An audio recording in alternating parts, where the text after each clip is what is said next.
샬롬! 우리 친구들, 이번 주에도 우리 친구들과 온라인으로 이렇게 함께 말씀을 나누게 됐어요.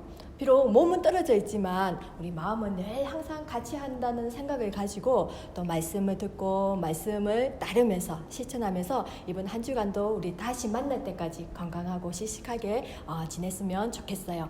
이번 주 우리에게 주시는 하나님의 말씀, 우리 제목 같이 한번 읽어볼게요. 바울의 마음을 본받는 우리. 오늘 우리에게 주시는 말씀 고린도후서 13장 4절에서 7절 말씀 신약 300쪽에 있어요. 자, 4절 말씀 우리 천천히 한 절씩 우리 같이 읽어보겠습니다. 4절 그리스도께서 약하심으로 십자가에 못 박히셨으나 하나님의 능력으로 살아계시니 우리도 그 안에서 약하나 너희에게 대하여 하나님의 능력으로 그와 함께 살리라.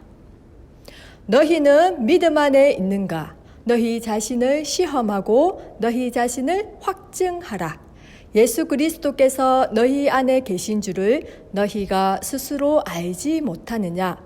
그렇지 않으면 너희는 버림받은 자니라. 우리가 버림받은 자 되지 아니한 것을 너희가 알기를 내가 바라고 우리가 하나님께서 너희로 악을 조금도 행하지 않게 하시기를 구하노니 이는 우리가 옳은 자임을 나타내고자 함이 아니라 오직 우리는 버림받은 자 같을지라도 너희는 선을 행하게 하고자 함이라. 아멘. 우리 친구들 멀리 떨어져 있는 친구들이나 가족들한테 나의 마음을 전달하고 싶거나 이야기를 나누고 싶을 때 우리 친구들은 어떻게 하지요? 여러 가지 방법들을 사용할 것 같아요. 그죠? 그래서 지금은 핸드폰이다, 또 노트북이다, 이런 것을 사용해서 우리가 이야기를 하거나 전달을 하는데 이런 것들을 우리가 뭐라고 하느냐면 통신수단이라고 해요. 그래서 아마 우리 친구들 중에는 사회시간에 통신수단에 대해서 많이 배웠을 것 같은데 그래서 전도사님이 몇 가지 통신수단을 소개하려고 해요. 그래서 우리 가까운 조선시대에 주로 많이 사용했던 통신수단을 한번 살펴보면 저기 첫 번째 그림에 있는 것이 봉수라고 하는데 아마 들어본 친구들도 있을 것 같아요. 봉수는 그림에서 보는 것처럼 나라에 어떤 위험한 일이나 급한 일이 생겼을 때 산 꼭대기에 이제 저렇게 만들어 놓고 불을 지펴서 그 연기를 피워서 또 그 다음 멀리 있는 산에 있는 사람들이 또 불을 피우고 보고 피우고 해서 임금님이 계신 곳까지 이렇게 전달을 했다고 해요. 그래서 저렇게 불이 피어오르는 연기 개수에 따라서 지금 아주 위험하구나 이런 것까지 전달을 할 수 있는 봉수라는 것이 있었고요. 두 번째 그림은 연이에요. 신호연이라고 하는데 우리가 보통 재미로 띄우는 그런 연이 아니라 신호로 사용되는 연이에요. 그래서 그림에 이렇게 보면 아주 여러 가지 그림들이 그려져 있는데 이것이 하나의 신호가 되어서 이 연을 띄웠을 때 저 연을 보면 지금 이렇게 하는 것이구나. 저거는 무슨 뜻이구나 라고 해서 신호를 나타내는 연으로 사용되었다고 해요. 그래서 이 그림은 지금 이수신 장군께서 사용했던 신호연이라고 이렇게 나와 있어요. 그리고 또 하나 파발, 우리 친구들 들어봤죠? 아주 중요한 공문서라든지 어떤 그런 것들을 임금님이 계신 곳까지 전달하려고 하면 거리가 너무 머니까 이제 말을 타고 어떤 지역에서 어떤 지역까지 가면 또 그 문서를 그 다음 사람에게 전달을 해서 말을 탈려서 이제 임금님한테 전달하는 파발꾼 이렇게 있는데 이거는 가까운 조선시대였다면 지금은 우리 친구들 나의 생각이나 어떤 일들을 전달하거나 할 때 사용할 수 있는 것들이 많이 있죠. 흔히 볼 수 있는 전화기, 스마트폰, 노트북을 통해서 화상, 요즘 줌을 통해서 우리 화상 수업도 하잖아요. 그죠? 그리고 편지. 이런 이제 우리가 사용하고 있는 통신수단들이 이렇게 있는데 혹시 우리 친구들 중에서 나의 마음이나 내가 생각하는 거, 내 마음을 표현하고 싶을 때 가장 잘 전달할 수 있는 통신수단은 뭐가 있을까요? 글쎄요. 아마 우리 친구들은 노트북이나 핸드폰 이런 게 익숙해서 잘 전달을 할 수 있을 것 같다라고 할 수도 있지만 그러나 막상 우리가 전화나 얼굴 보고 말 못할 때가 있잖아요. 그죠? 그럴 때 전도사님의 생각에는 글을 써서 이렇게 편지로 글을 써서 보냈을 때 나의 마음 생각을 더 잘 전달할 수 있지 않을까 하는 생각이 들어요. 그래서 오늘 고린도 후서도 나의 마음 생각을 표현을 아주 진심으로 적어서 상대방에게 보낸 편지예요. 그래서 고린도 후서는 편지인데 그럼 누가 누구에게 보내는 것이냐 보면 사도 바울이 고린도 교회에 있는 성도들, 교회 사람들에게 이제 보낸 편지예요. 그래서 지금 고린도 전서에 이어서 고린도 후서 두 번째 편지를 보내는데 주로 사도 바울은 이 편지 내용에 보면 예수님이 어떤 분이신지, 예수님이 그리고 왜 돌아가셨는지 여러 가지 예수님에 대한 복음을 이제 사람들에게 증거하고 있어요. 그래서 이 편지는 우리가 앞에 읽지는 않았지만 1절에 보면 이제 내가 세 번째 너희들에게 가려고 합니다라고 해서 세 번째 교회 방문을 앞두고 쓴 편지라는 것을 우리가 살펴볼 수 있어요.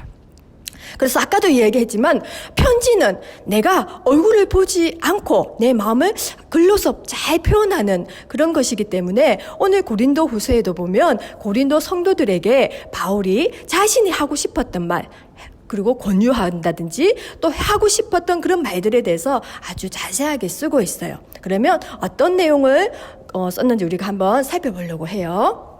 그래서 먼저 바울은 고린도 교회, 사랑하는 교회 성도들에게 정말 하고 싶은 말 그리고 꼭 해야 하는 이야기들을 이제 전하고 있는데 그 첫 번째로 보면 한번 같이 읽어볼게요. 예수님은 십자가에서 죽으셨지만 하나님의 능력으로 다시 살아나셔서 우리와 함께하고 계십니다라는 이야기를 쓰고 있어요. 그래서 고린도 교회는 사실 여러 가지 좀 어려운 상황들이 있었어요. 교회 안에 서로 나누어지는 모습들도 있었고 그런 것들이 있었을 때 이제 교회 그런 부분에 대해서 2절에 보면 이제 용서하지 않겠다 그런 사람들에 대해서는 이야기를 하고 있으면서 그러나 나머지 이제 사랑하는 성도들에 대해서 다시 한번 예수님이 어떤 분이시냐 왜 예수님이 이렇게 우리가 의지해야 하느냐 하면 예수님은 왜냐하면 우리를 위해서 오셨고 십자가에 달려 죽으셨지만 죽으신 걸로 끝이 아니라 하나님께서 그분의 능력으로 다시 살리신 분이십니다. 그래서 예수님이 돌아가실 때는 정말 한마디 말씀도 없으시고 자신을 위해서 변호하지 않으셨다. 그래서 어찌 보면 정말 약한 모습처럼 그렇게 돌아가신 것이 아닌가라고 많은 사람들이 의심했었을 것 같아요. 그런 부분에 대해서 약한 모습처럼 보이지만 그러나 그분 안에는 하나님이 함께 하시기 때문에 강하신 하나님의 능력으로 그분을 살리셨고 예수님은 약한 것 같지만 결코 약하지 않습니다라는 이야기를 사랑하는 교회 성도들에게 이야기하고 있어요. 그리고 또 하나 바울은 그 고린도 교회에 있는 성도들에게 그리고 지금 우리에게 이렇게 이야기하고 있어요. 여러분 예수님은 어떤 분이십니까? 우리가 바라보아야 하는 믿음의 대상입니다. 그죠? 그 예수님 안에 있는 복음, 우리가 그 믿음, 예수님을 바라보는 거, 그거 안에 있는지, 믿음 안에 있는지 항상 스스로를 돌아보세요. 살펴보세요. 이 말씀은 지금 우리에게도 고린도 교회뿐만 아니라 지금 우리에게도 동일하게 하나님이 바울을 통해서 주시는 말씀이에요. 우리가 믿음 안에 있는지 혹은 내가 지난주에 우리가 경주 얘기를 잠깐 했는데 달려가야 되는 나의 길에서 벗어나서 다른 길로 혹시 믿음을 떠나서 나가고 있지는 않는지 스스로 믿음 안에 있는지 살펴보세요라고 바울은 고린도 교회 성도들에게 이야기하고 있어요. 그래서 예수님은 항상 우리 안에 있습니다. 우리가 예수님 안에 있고 예수님은 우리 안에 있고 그래서 우리는 항상 예수님을 모신 분으로 항상 하나님과 예수님과 동행하는 마음을 품고 우리는 살아가야 합니다. 그래서 내가 말씀 안에 항상 머물러 있는지 혹은 말씀을 떠나서 혹은 하나님의 뜻을 거스르는 그런 길로 가는지 이야기하고 있어요. 그래서 바울은 항상 기도한다고 이야기하고 있어요.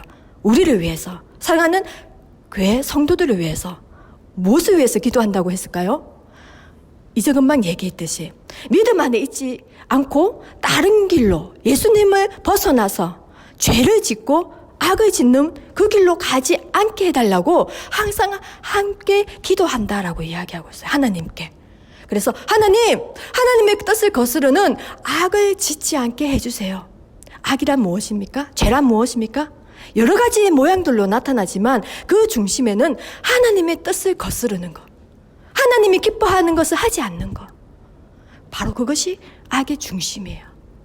그래서 우리가 때로는 그죠? 우리의 나쁜 모습들 해서는 안 되는 여러 가지 모습들은 악을 짓는데 바울은 그것에 대해서 하나님 우리가 사랑하는 고린도 교회 성도들이 하나님을 떠나지 않고 하나님의 뜻을 거스르지 않는 그런 악을 짓지 않게 해주세요라고 기도한다라고 이야기를 하고 있어요. 그래서 우리는 하나님이 기뻐하시는, 왜냐하면 하나님을 모신, 우리 안에는 예수님을 모신다라고 이야기했고, 우리가 그래서 그 믿음 안에서 하나님의 말씀을 따르는 생활을 할 때 우리는 악을 가까이 할 수가 없다라는 사실 우리 친구들이 기억을 했으면 좋겠어요. 그래서 사랑하는 우리 동광의 친구들, 지금 우리는 어떤 모습이에요? 사실은 우리 친구도 어때요? 어른들보다 더 약한 모습이잖아요. 그죠? 우리는 어린 친구들이기 때문에 우리의 모습은, 우리의 보이는 모습은, 우리의 생각은, 우리의 마음은 사실은 아직 덜 성숙되었고 또 약한 모습이에요. 그러나 우리는 결코 약한 채로 있는 것이 아니라 예수님의 죽으심을 하나님의 강하신 능력으로 살려내신 것처럼 하나님의 능력으로 우리도 강해질 수 있다는 사실이에요. 그리고 우리가 항상 예수님 안에 있는지, 하나님의 말씀 안에 있는지 스스로 돌아볼 수 있는 친구들이 되었으면 좋겠어요. 그리고 믿음을 지키면서 하나님이 기뻐하시는 우리 그런 선한 일을 행할 때 하나님이 기뻐하신다는 사실을 기억하고, 이번 한 주간 우리가 비록 날마다 얼굴을 한 주간도 제대로 보지는 못하지만, 그리고 코로나가 언제 끝날지 모르는 이 불안한 가운데 우리가 점점점 몸이 멀어졌다고 해서 마음까지 멀어질 수는 없어요. 하나님을 향한 마음이 멀어질 수는 없어요. 그래서 우리 친구들 이번 한 주간도 믿음 안에 있는지 내가 먼저 살펴봐야 되겠구나. 말씀을 잘 읽고 있는지, 기도 생활을 같이 잘하고 있는지, 부모님과 함께 나의 행동이 혹시 하나님의 뜻을 거스르는 것은 없는 게 아닌가 스스로 돌아보면서 하나님이 기뻐하시는 선한 일로 나아가는 우리 동광의 친구들이 되기를 소망합니다. 기도드리겠습니다. 사랑과 은혜가 충만하신 하나님 아버지, 이번 한 주간도 우리 코로나 때문에 많은 어려움들이 있습니다. 하나님, 그러나 그 어려움 때문에 우리가 불평의 자리에 앉는 것이 아니라, 그러나 우리가 또 약한 모습으로 이렇게 하나님 두렵고 떨리는 생활을 하고 있지만 거기에 머무르지 않고 하나님의 주시는 능력으로 우리가 어떤 자리에 있든지 또 무엇을 하든지 항상 기쁘고 또 선한 마음을 가지고 나아갈 수 있도록 도와주세요. 그리고 하나님이 기뻐하시는 선하고 옳은 일을 행할 수 있도록 능력을 더하여 주세요. 늘 예수님과 동행하는 이번 한 주간도 될 수 있도록 인도해 주세요. 예수님의 이름으로 기도드립니다. 아멘.